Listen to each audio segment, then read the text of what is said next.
Halo Sobat JKN dimanapun kalian berada, perkenalkan saya Rati, saya Duta BPJS Kesehatan Kantor Cabang Kota Bumi. Pada podcast kali ini, saya ingin memberikan informasi terkait aplikasi mobile CKN. Aplikasi mobile CKN seperti ini, apa sih aplikasi mobile CKN itu? Aplikasi mobile CKN itu adalah salah satu inovasi untuk kemudahan calon peserta atau peserta JKN dalam pengurusan administrasi BPJS Kesehatan. Nah, aplikasi mobile CKN ini bisa di-download di aplikasi App Store ataupun di Google Play Store ya. Nah, di aplikasi mobile CKN ini terdapat 18 fitur yang bisa diakses oleh peserta JKN. Yang pertama tentu adalah ada fitur kartu digital. Kartu digital bisa dicek seperti ini. Nah, agak kurang jelas ya, oke. Nah, kartu digital ini bisa ditunjukkan teman-teman jika ingin berobat ke FKTP atau FKRTL, cukup menunjukkan ini saja. Gitu ya, jadi nggak perlu lagi fotokopi berkas, itu tidak perlu. Nah, selain ada kartu digital tadi, teman-teman bisa mengakses yang pertama di sini ada fitur info program JKN. Nah, nih ya, info program JKN ini teman-teman bisa melihat informasi mengenai pendaftaran, ada juga hak dan kewajiban, ada sanksi, ada fasilitas dan manfaat, ada info cara pembayaran, serta ada tanya jawab umum. Lalu ada juga fitur yang kedua itu adalah fitur info lokasi Vaskes. Nah, kalau diklik, teman-teman bisa mencari nih, cari lokasi. Teman-teman bisa mencari puskesmas terdekat, apotik terdekat, klinik Pratama terdekat, dokter gigi terdekat, laboratorium, optik, dokter umum, PMI, rumah sakit, dan kantor cabang BPJS Kesehatan terdekat, dan kantor wilayah BPJS Kesehatan terdekat. Di sini akan keluar semua beserta alamatnya, nomor teleponnya juga akan keluar. Lalu ada juga nih iCare JKN. Ini dia. Nah, iCare JKN ini adalah untuk melihat info riwayat pelayanan teman-teman. Kalau teman-teman sudah pernah berobat di Vaskes, nanti akan terlihat riwayatnya di sini. Lalu yang terbaru juga ada nih fitur bugar. Nah, ini di sini dia. Fitur bugar. Kurang jelas ya, tapi fitur bugar ini teman-teman bisa melihat total langkah kaki per kilometer, juga bisa melihat juga denyut jantungnya itu berapa, tekanan darahnya berapa, gula darahnya berapa. Di sini bisa terdeteksi ya teman-teman ya. Lalu setelah itu ada juga fitur rehab. Rehab itu adalah fitur rencana pembayaran bertahap. Jadi teman-teman bisa mendaftarkannya itu lewat aplikasi mobile JKN. Kalau teman-teman punya tunggakan iuran dan merasa berat kalau membayar sekaligus, nah bisa nih dicicil melalui program rehab. Bisa didaftarkan melalui aplikasi mobile JKN. Lalu ada juga fitur penambahan peserta.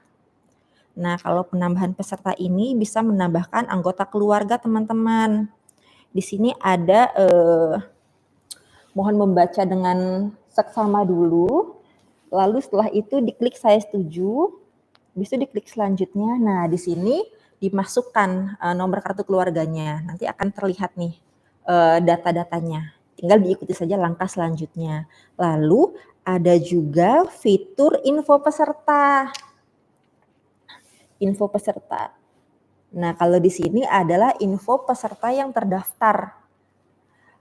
Kalau misalnya saya di sini, saya dan keluarga saya akan muncul semua di sini, beserta juga dengan statusnya aktif atau enggak aktif, segmen kepesertaannya apa juga akan muncul di sini, sama vaskesnya di mana juga akan muncul. Lalu ada juga fitur yang menarik banget nih, pendaftaran pelayanan antrian. Oh, nggak kelihatan? Oke, di sini kelihatan ya. Di sini bisa dipilih nih jenis fasilitas kesehatannya, bisa untuk mau mendaftar di Vaskes tingkat pertama atau di rumah sakit. Misalnya saya mau berobat nih di Vaskes tingkat pertama. Karena Vaskes saya ini di puskesmas kan sudah tutup ya. Jadi saya pilih tanggal daftarnya besok nih misalnya.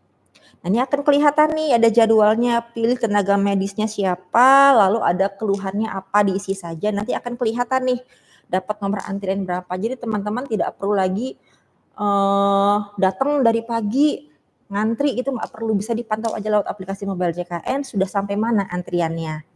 Lalu setelah itu ada juga fitur konsultasi dokter. Nah, di sini teman-teman bisa nih chat dokternya di sini. Lalu ada juga fitur perubahan data peserta.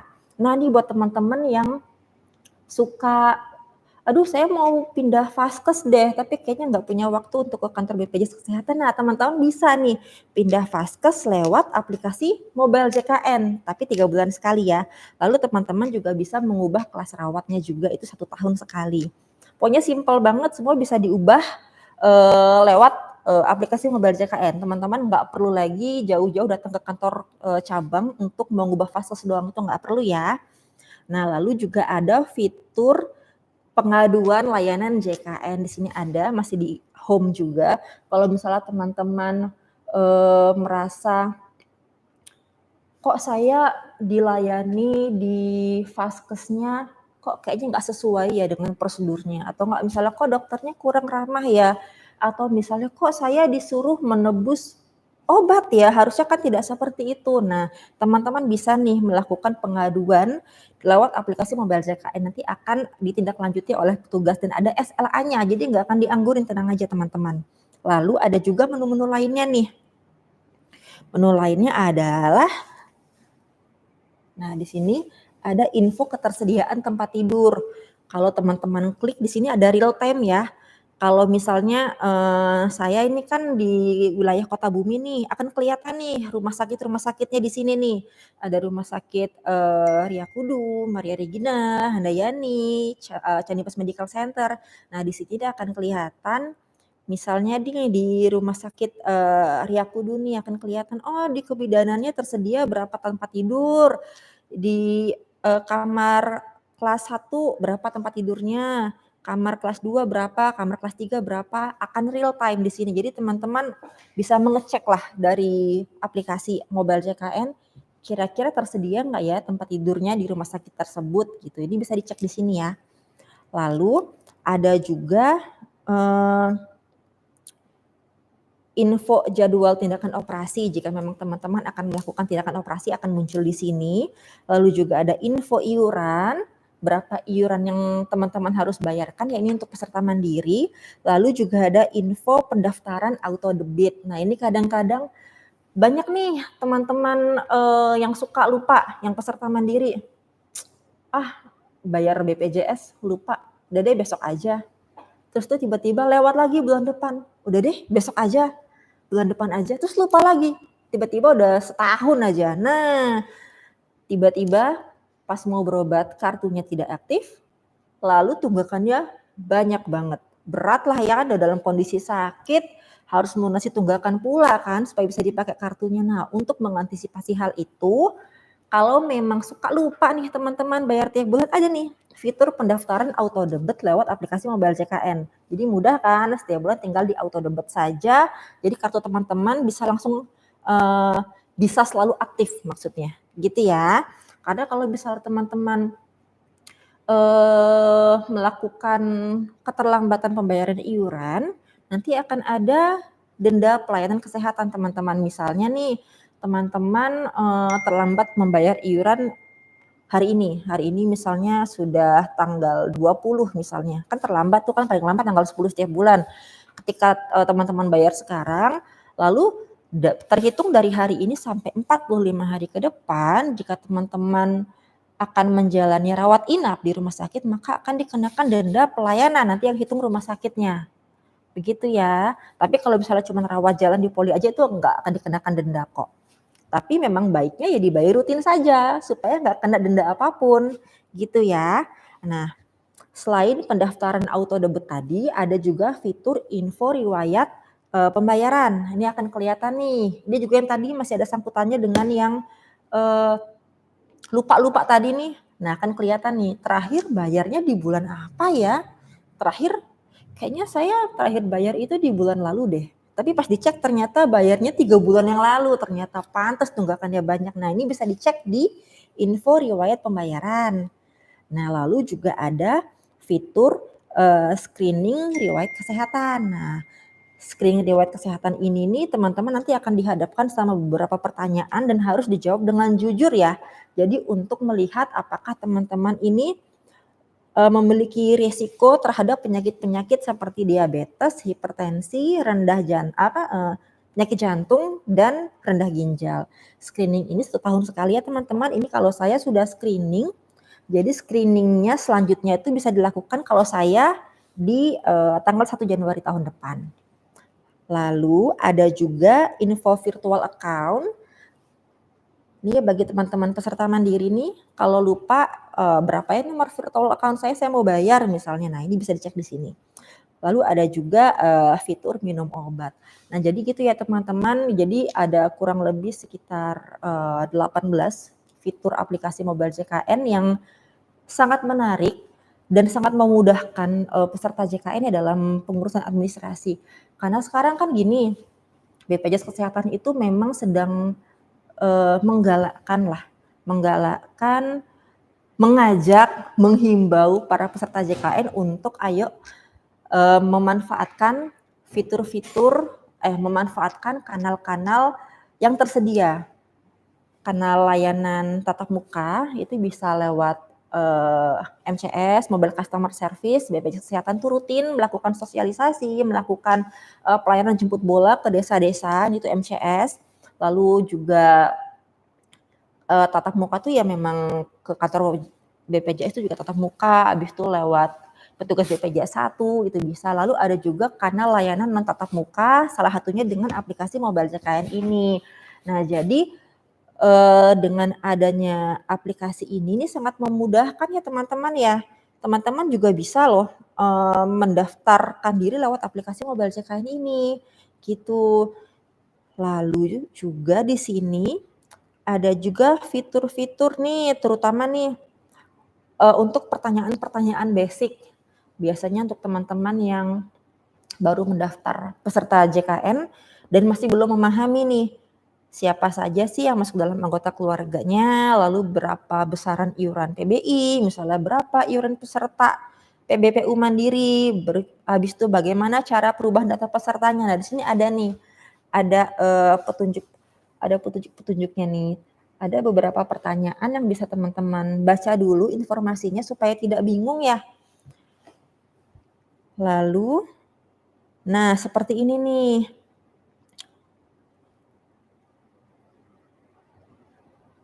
Apa aja misalnya kewajiban peserta? Lalu apa aja sih pelayanan kesehatan yang tidak dijamin? Nah, ini kayak gini nih karena kebanyakan teman-teman banyak yang bingung. Lalu apa ya, bagaimana sih prosedur dalam mendapatkan layanan kesehatan? Apa teman-teman bisa langsung ke rumah sakit? Atau harus ke puskesmas dulu? Kondisi seperti apa sih yang bisa langsung ke rumah sakit dan teman-teman bisa mendapatkan informasinya di sini, gitu ya.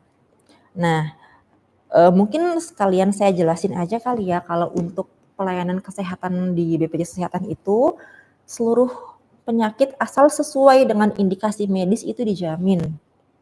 Tidak ada pengecualian ya, pemasangan ring jantung yang ratusan juta pun juga dijamin kok, asal sesuai dengan indikasi medis. Kalau yang tidak dijamin itu misalnya untuk estetika, kayak untuk behel gigi, nah itu nggak dijamin ya. Lalu juga misalnya kayak tawuran itu juga nggak dijamin. Tapi kalau memang sesuai dengan indikasi medis itu pasti dijamin. Lalu misalnya nih ada orang yang bilang, ih kok saya merasa saya sakit banget tapi saya mau minta rujukan ke rumah sakit kok nggak boleh, gitu ya. Nah teman-teman, jadi yang memutuskan apakah pasien ini memang harus dirujuk atau bisa ditangani di FKTP itu adalah dokter yang memeriksa di FKTP-nya. Kalau setelah dokter periksa ternyata, oh ini yang bersangkutan bisa ditangani di sini, maka akan ditangani di FKTP. Tapi memang kalau dokter menilai, oh memang ini harus dirujuk, jadi dokter akan merujuk. Jadi perujukan itu atas dasar indikasi medis ya teman-teman ya, bukan atas request-nya peserta. Jadi sekali lagi di sini yang menangani itu adalah dokter sesuai dengan kompetensinya. Begitu ya. Nah, lalu apa aja sih yang dibawa ketika mau berobat? Yang pertama, bisa membawa handphone dengan aplikasi mobile JKN tadi. Bisa menunjukkan kartu digitalnya. Dan sekarang bisa juga dengan cukup membawa KTP saja. Karena kita sudah terintegrasi dengan Dukcapil, jadi cukup membawa KTP saja, maka akan bisa dicek nih oleh rumah sakit. Oh, pasien ini nomor JKN-nya ini itu bisa terdata semua lewat KTP-nya. Jadi nggak perlu lagi membawa tumpukan-tumpukan berkas, fotokopi berkas seperti zaman dahulu kala, itu udah nggak pernah lagi, udah nggak usah lagi. Tapi teman-teman, yang harus kami tegaskan bahwa BPJS Kesehatan sangat melarang tindakan penyalahgunaan kartu JKN ya. Jadi memang apabila teman-teman mungkin niatnya membantu ya teman-teman ya. Misalnya nih kita lagi ada di desa, lalu ada warga yang sakit, lalu dia nggak punya kartu JKN, lalu teman-teman meminjamkan kartunya, ini pakai aja kartu saya. Niatnya kan itu membantu, tapi itu termasuk salah satu tindakan kecurangan ya teman-teman, itu penyalahgunaan kartu namanya. Nanti akan ada pertanggungjawabannya. Yang bersangkutan harus melakukan pengembalian ke rumah sakit. Begitu ya, karena yang berhak menggunakan kartu JKN adalah orang yang bersangkutan. Begitu. Lalu nih misalnya mohon maaf, orang yang teman-teman pinjamkan kartunya meninggal dunia misalnya, maka kartunya teman-teman juga akan dinonaktifkan. Dengan alasan meninggal dunia tadi, teman-teman nggak akan bisa pakai. Suatu ketika teman-teman mau pakai dan ternyata kartunya tidak aktif, yang rugikan teman-teman, gitu kan. Nah, nanti ini ada sanksinya teman-teman, makanya kami selalu menganjurkan bagi yang tidak punya kartu JKN, ayo silahkan diurus. Bagi yang memang kondisinya kurang mampu bisa mendaftar menjadi peserta penerima bantuan iuran ya melalui desa bisa, dinsos bisa. Pokoknya banyak jalan untuk menjadi peserta JKN ya. Kalau mampu ya mendaftar bisa menjadi peserta mandiri, kalau bekerja ya mendaftar sebagai pekerja penerima upah segmennya, atau kalau misalnya memang maaf kurang mampu bisa mendaftar di segmen PBI, begitu ya teman-teman. Nah itu kurang lebih seperti itu informasi secara umum dan juga pengenalan awal fitur-fitur aplikasi mobile JKN. Sekali lagi saya menghimbau teman-teman untuk ayo di-download aplikasi mobile JKN karena ini sangat membantu loh teman-teman, beneran ini membantu banget. Teman-teman jadi bisa mengurus kepesertaan BPJS dari mana-mana, nggak perlu keluar rumah, bisa lewat aplikasi mobile JKN aja, gitu ya. Jadi sampai ketemu di podcast selanjutnya. Saya mohon maaf apabila dalam penyampaiannya saya terdapat kekurangan. Nanti kita ketemu lagi di podcast yang akan datang. Dadah!